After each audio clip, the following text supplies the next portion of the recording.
Can I help you? Why, yes, yes, you can. I'm here to report a terrible crime. And what terrible crime is that? This one. Ah, shit. I told this all wrong. Quick history lesson. This all started when the Joker and I broke up.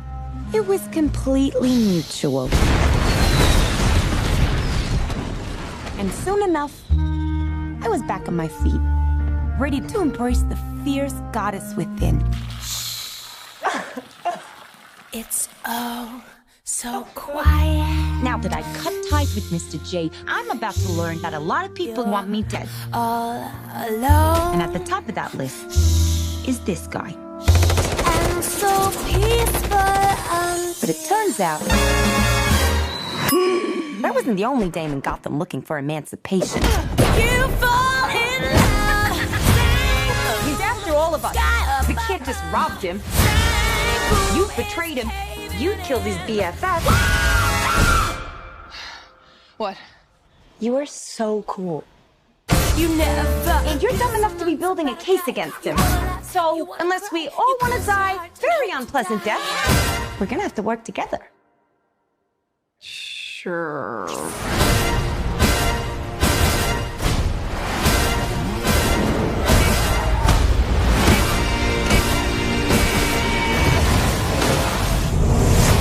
Psychologically speaking, vengeance rarely brings the catharsis we hope for. Yeah. Are we ready? You blow up fuse. Devil cuts loose. So what's the use? Woo! Turn it up! Sky gets in. Devil cuts loose. Blow your fuse. When you fall in love. Oh shit, is that a hyena in a bathtub? I named him Bruce after that hunky Wayne guy.